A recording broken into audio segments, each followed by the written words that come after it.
Alright boys, hope everyone had a good weekend. We are back in action here. Risk-off news over the weekend concerning North Korea and then Trump's Twitter rampage, but the stock market is just on a rampage from the open. So it is really hard here to be selling risk. So what's the risk? Selling dollar yen so close to 110 and buying gold. If this is the game that stock markets want to play, then you can't expect too much in the way of dollar yen selling, even if the US dollar is pretty weak. I mean, it's just a grind law. And gold, you can't expect it to shoot higher while stocks are year highs. Well, this is fresh year highs. I honestly don't know what's going on with stocks, how they are rallying, because you know you've got this situation where the bond market has priced out the Trump trade. Just 1 second.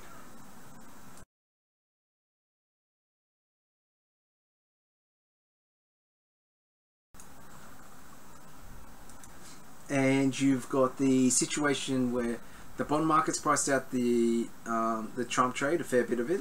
The US dollars priced out the Trump trade, but the stock market has continued to go higher. Like Trump has delivered on tax plans or delivered on stimulus packages. So it's outrageous, actually. I mean, the stock market at the moment's rallying on the Fed not raising as quickly as they had talked about in the past, but they are raising. It is coming to an end, the easy money. It strikes me that it's getting way overvalued way too quickly without a pullback, and the danger is that, you know, the size of the correction gets larger and larger. I mean, this is just, you know, astronomical stuff here. This is Trump when he got in. The low that day was 17.5. We're now at nearly 4,500 points higher, and you know, ostensibly he hasn't got any of the what he talked about past, and yet the market's still giving the benefit of the doubt. So although North Korea, Syria, Russian sanctions haven't caused any risk off yet, at some point something will, and something's got to give. You can't just have the bond market completely, you know, losing faith, and then the dollar losing faith in Trump, and then stocks keeping on going up. But at the moment, that's what's happening. So you got to be patient, yeah, patient. And you know, one way of playing it is to buy the VIX. The VIX is the fear index, and it's at record lows, which is crazy.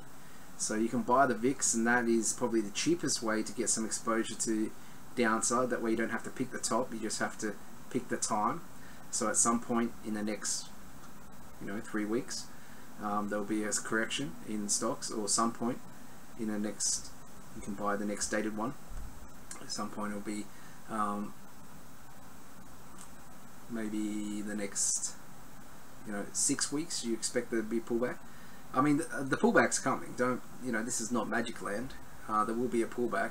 It's just a matter of when we get it and the size of it. Is it going to be a, you know, 2,000 pointer like here? This one was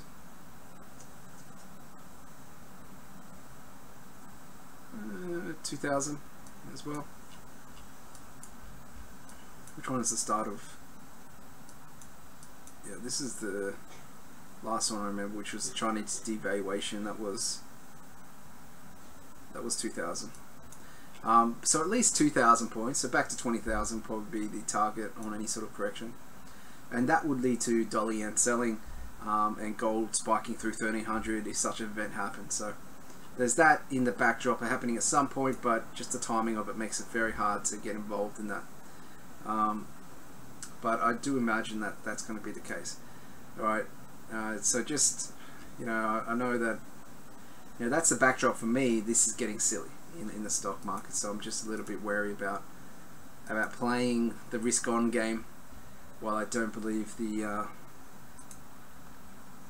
stock market rally. I mean, the stock market rallying on good news and stock markets rallying on bad news. Okay, how long is that going to last? So let's just be wary here. Be wary, especially if you get into some trades that make sense based upon risk being still on. So some of those trades are like looking to be buying Aussie, Euro Aussie shorting is a trade which is getting much more dangerous. Let's have a look at Euro Aussie. We keep on pottering around this 147.50 level. Keeps on being rejected. But if it was to break, then there's no way that the Aussie's rallying in that scenario. That will come at the same time Aussie's having a pullback. So keep an eye on this. This is, I think, going to be a little clue. If you see this happen and you see the Aussie falling on that day, don't buy that dip. That dip is a dangerous dip to buy if the Euro Aussie's broken higher. The other one which is interesting is the Aussie yen is failing a little bit here, showing signs of favour. So it's topping up this side, and so the Aussie's got some potential weakness if stocks fall. And so while I'm not bearish on the Aussie just yet, I can understand the scenario where it does fall sharply, because they do usually chuck out the Aussie. Now if it turns out to be a China-US trade spat over, because they're just negotiating, you know, the 100 days after of trade talks have just started to get to the point where they're going to announce things, and I think the US was laying off China because of North Korea. Now that they seem to be saying that China's not helping in North Korea, the door is open for you know, US sort of trade policy, which has been aggressive everywhere around the world. And Trump was talking about China all the time in the election campaign. And if Trump has been seen to be weak or seen to be not you know, pushing his agenda enough, that's a good sideshow if he starts a little trade war with China. But I think the unforeseen consequences of that will be market disruption. Yeah, and the Australian dollar is a really good pair to be taking that out on. If you're looking for a trade which the market will easily pick up, it's that, you know, starting trade war talk with China and US will be sell Aussie as the way to play it. That's very, very easy to see. But today, what's happened? Iron ore went up 6%. Yeah, and that's helped keep the Aussie well supported on dips. You got the RBA tomorrow. Now everyone expects them to come out dovish, so they're going to have to do a hell of a job to be more dovish than the market expectations. So there's this risk here that we're too early on the selling Aussie, so I'm definitely not in the position just yet. The other trade we had going last week on Thursday when we last talked was the dollar CAD. Now unfortunately it didn't take profits. A lot of traders asked me, are you going to get out of your dollar CAD? And I was like, oh, we'll just see if it goes into, you know, the GDP numbers, what happens. Oil also at this point rallied to $50. At this point I'm probably just going to move my stop to entry, and if I get stopped out, I get stopped out. Yeah, I mean there is still ways for it to go a lot higher, but obviously it's retested that same support level. I was in it for this take profit. I just got, you know, 10 pips away, and that was unfortunate, but that is how it is. Yeah, you put your take profit somewhere, and maybe I left that a little too high. Should have put it on that previous low. Well, it is. I mean, I could have closed out here. I had 3 or 4 thoughts about closing into that GDP number. Then, you know, once it came out, it was pretty quickly lower. So I was like, we'll see what happens next. But this is not that bad. This is not that bad that the market's found support here and come back up. Now, if it rallies, there's serious problems for the bears. But most likely, it's going to keep on going down in this current environment. Especially if oil breaks 50. If you have a look at oil, it's right there at 50, having a think. In terms of the size of general oil moves, this is about the same size. Yeah, so this is a big move for oil. This is a big move for oil. You might see that reversal just for a couple of days at least, and you know that could be the case. 50 being tested and failing is noticed in the market. Tested a couple of times there, so it's not a bad little trade to sell and put your stop above. In fact, I'm going to do it. All right, we have to break 50 to get me. The market's climbing the wall of worry. Yeah. I think it's climbed that wall. I think it's climbed that wall. I think we're onto the wall of I don't know, La La Land. Yeah, I mean, this is record lows in the VIX, which means this is the most peaceful time ever in the history, like the last 30 years. This, you know, what? That doesn't sound right. I mean, we're just coming to the end of the most unorthodox period of monetary policy. You know, like the unforeseen consequences of printing trillions of dollars is going to come home to roost at some point. But yeah, no, the music's still singing, right? So no one's too concerned. Yeah, so I don't mind selling oil here and putting a stop above 50. That trade makes a fair bit of sense to me. The reasons for the oil rally are a bit, you know, half technical, half speculative, about, you know, half jaw boning by Saudi Arabia. No serious change in the supply and demand just yet. Alright, so let's have a look at some of the releases from banks and see what they're thinking about this recent move. Whether they're keen to buy the euro or the pound here on dips. Notice the high here on the euro is a little bit lower than the last high. High here on the pound's a little bit lower than the last high. That's noticeable, guys. That's, you know, traders look at that stuff and say, hey, maybe this rally has lost a little bit of steam. And that's the sort of pattern you see at the end, or, you know, when a rally is exhausted. So the downside can quickly come into view if we break a little couple levels here, and that would make sense going into NFP as well, or just generally, yeah, a little bit of pushback from the US dollar.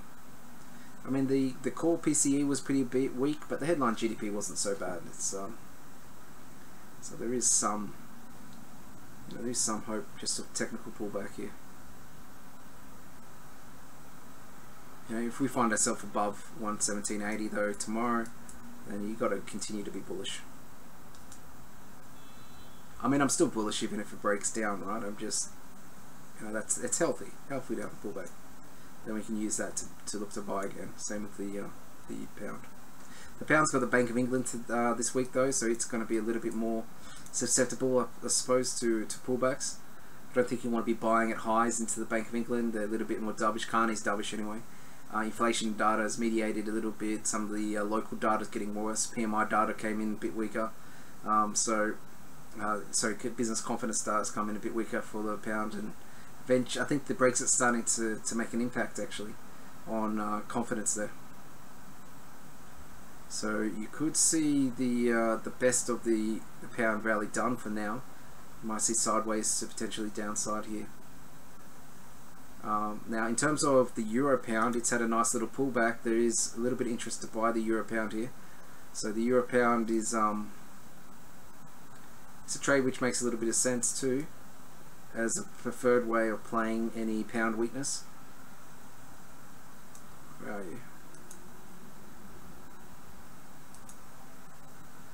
So this is pretty constructive sort of consolidation, and you know, if we break 90 cents, 94 I think is the next target, 93.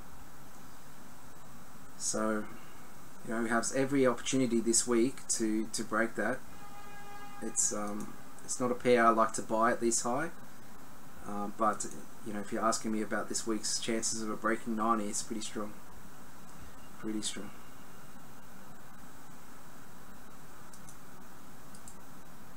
We'll see how it develops.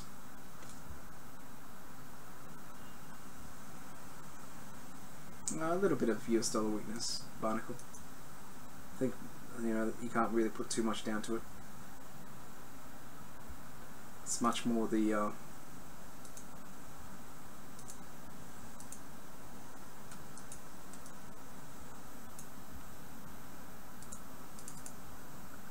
so just make sure we haven't missed anything in the last 24 or over the weekend.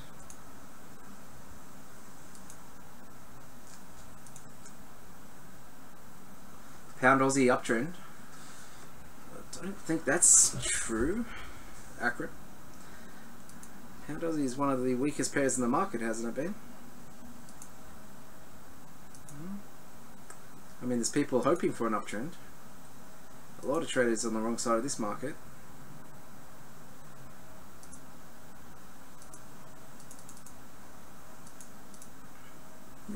can't really see that being an uptrend.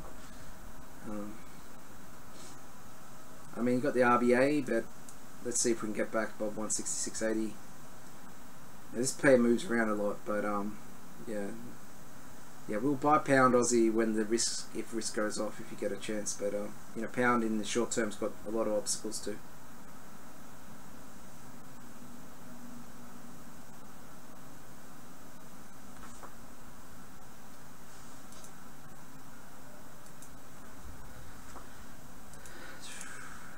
What have we got here?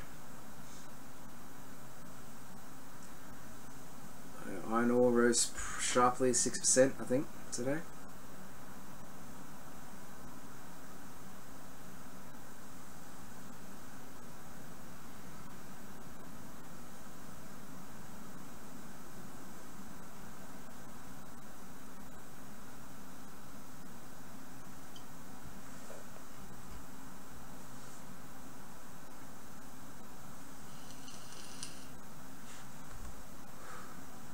Not quite there yet from ECB's Luton Shingo. Exactly, if they're trying to, you know, if we see more of this concern about the inflation numbers, then that could get the market pushing back, tapering expectations. But I don't think that the market shifted too much there. These Chinese PMIs are a little bit less than forecast, but still pretty decent. 51.4 on the manufacturing and the services. 54.5, 51.4 for the manufacturing, 54 point for the services. We should get the private PMI soon. And over the weekend, there was an ICBM, another test from North Korea.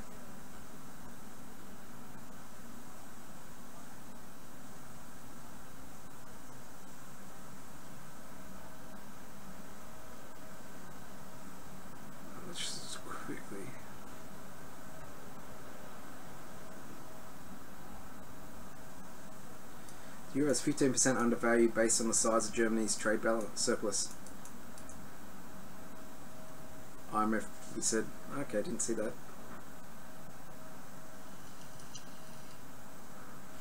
Trump's already gone after the German car industry, right?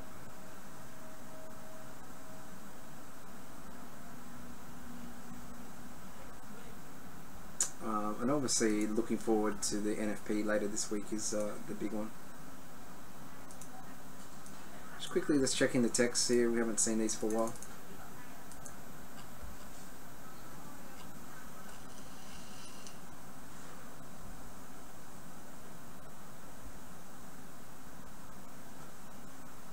Alright, above 117.10 should extend to 118. That's the... what's that?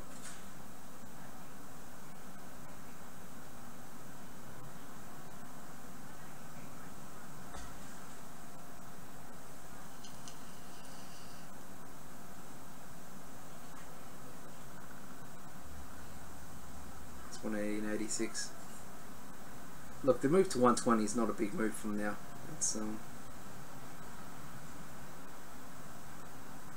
but if the ECB or if the market wants to play the looking at the bond market game, there potentially could be a catalyst there. But I don't know. I don't see how you stop this euro rally. It seems like it's inevitable now.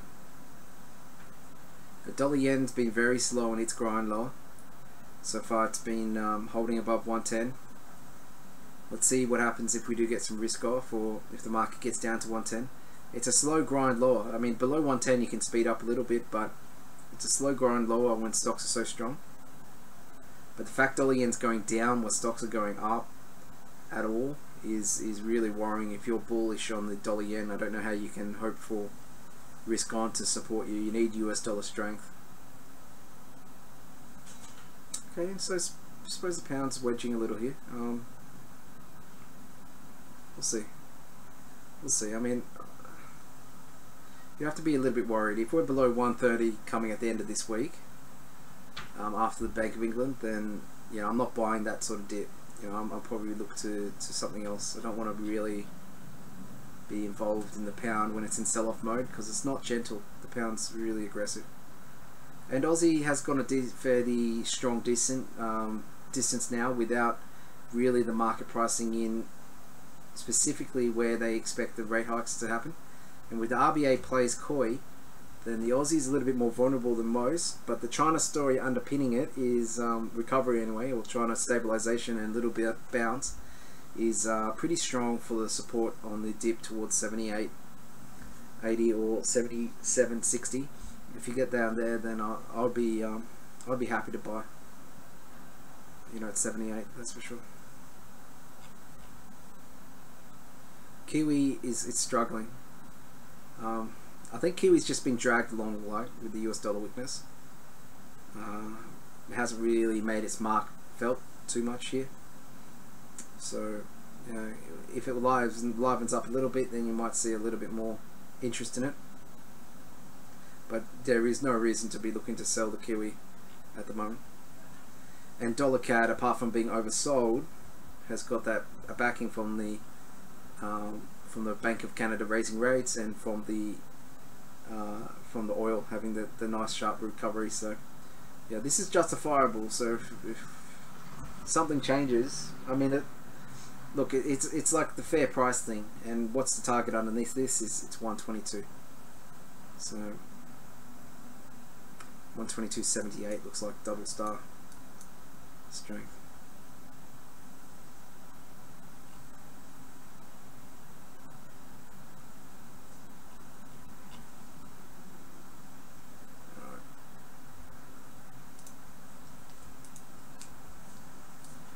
UBS spot sales desk.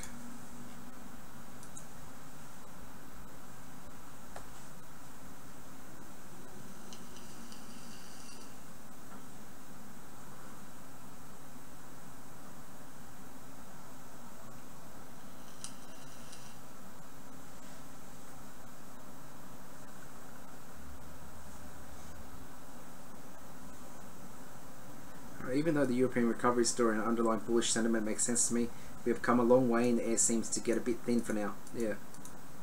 Hence I'm looking to buy dips rather than chase it higher. So that's true.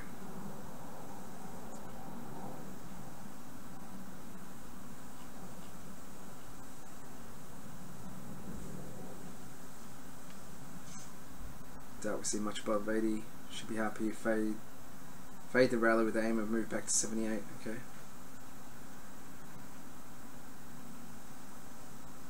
Alright. He still believes there's a correction back to 127.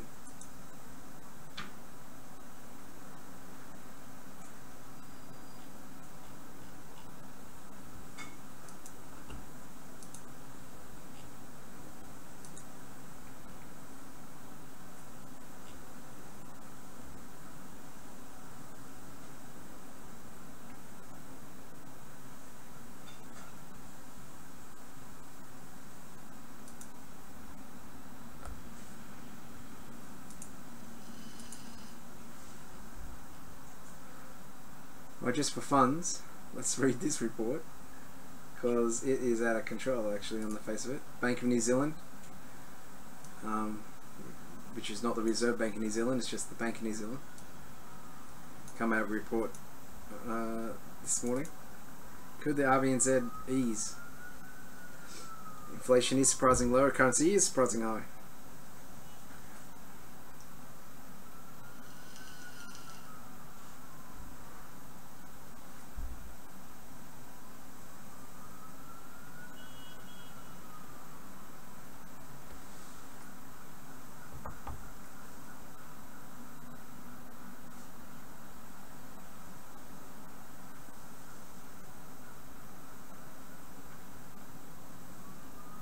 So the reasoning is that inflation's low and Kiwi's too high, and cutting would be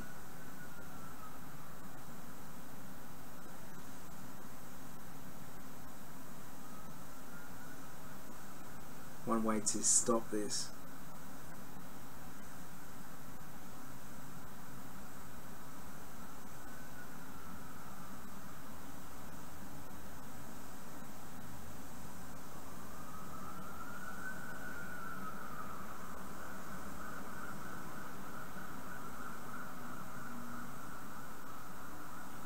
but this is a bit out there.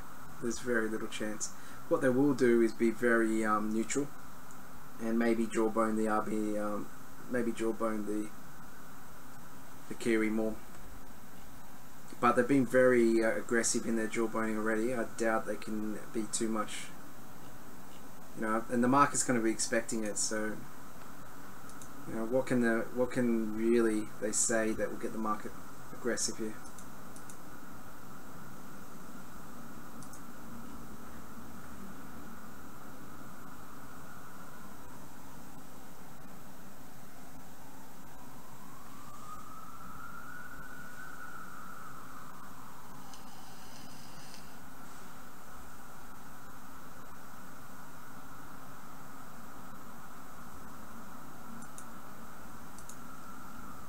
See if we find that Goldman report that we like on a Monday.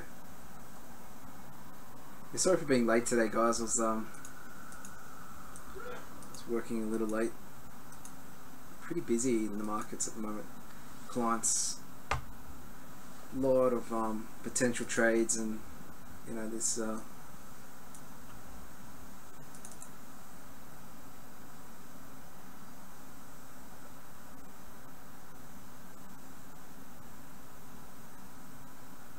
Yeah, so Euro Swiss, right? This has been happening. We haven't really been paying attention to it. It broke the 110 level and went berserk to the top side. So the 3-day rally has been ridiculous. In terms of if something changes for the Euro or something Swiss gets a little bid from safe haven, then you know this is a capitulation move a little bit in the Euro Swiss. And when you're talking about the Swiss, the Euro Swiss is the major, the dollar Swiss is the minor. So although dollar Swiss has gone up with this move, it's not a US dollar move. This is a Euro Swiss dragging it higher. So keep that in the back of your mind when you're looking at this. Wow, that's a big move. That is a big move.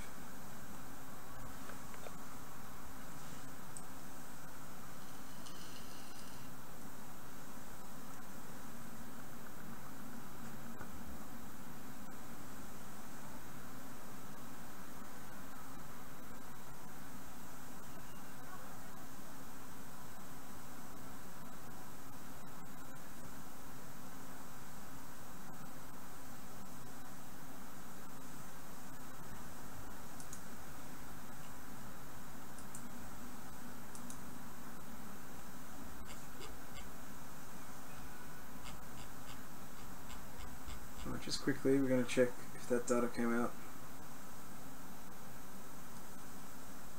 We're talking here about Swiss data, yeah?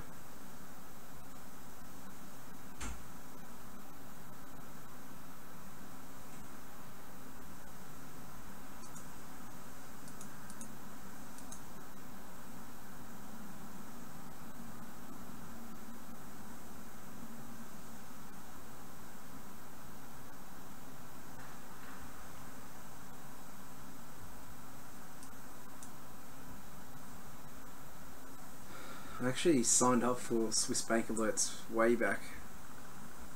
Let's see if we can't find this. Oh, I don't know how to read this. We're talking about deposits.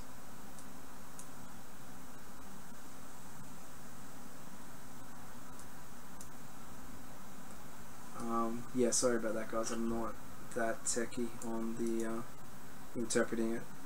Looks like there hasn't been too much furore made about it, so this was written before it came out, hoping that there will be a reversal if it was.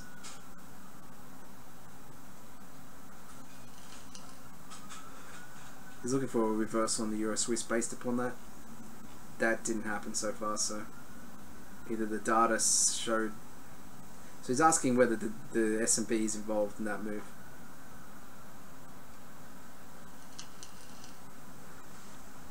I don't know. Regardless, he's wrong in terms of the market's reaction today.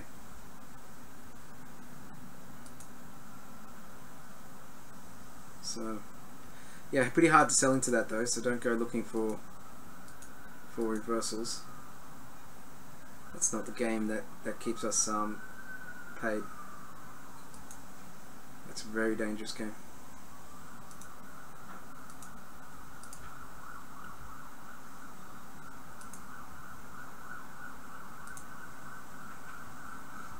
Alright boys, we'll keep it there today. Tomorrow the RBA, we're looking for the jawboning to be pretty real, but the market's expecting a very similar sort of statement that we got from Stevens and the RBA governors the week before last week.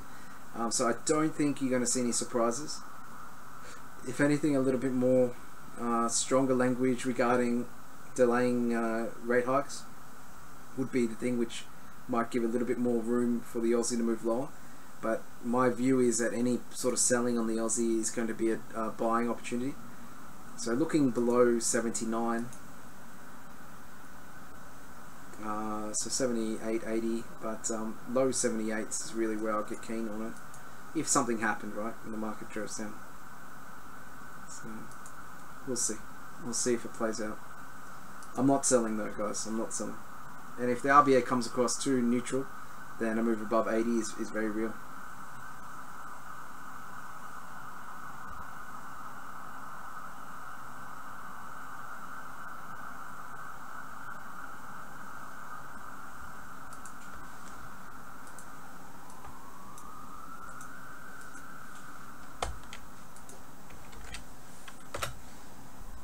Tony P, I just responded to you, mate.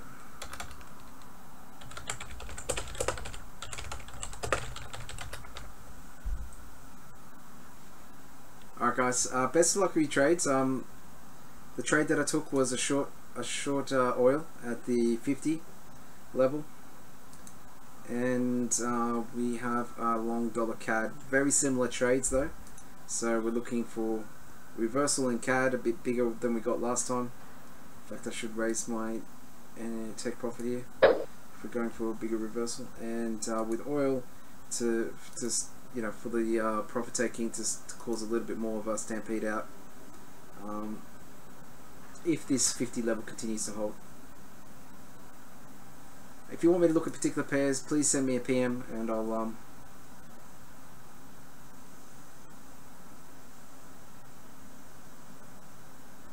I'll try and help you as much as possible. Hopefully tomorrow I'm back here on time and get a little bit more energy. Been a big day, boys. But yeah, this is a big week too, so you know, it's not, I mean, it's always going to be every week seems like that, but this is, you know, US dollars on the ropes, and this DXY, if it breaks, you got the argument to be made that the US dollar selling is going to continue just a straight line. So if the DXY breaks, then you're probably looking at dollar yen below 110, sorry, and the euro moving towards 120 in a faster than maybe people are expecting fashion. And you know, the DX down to 90 is euro 120. So keep that in the back of your minds. Other than that, best of luck. We'll be back tomorrow, same time.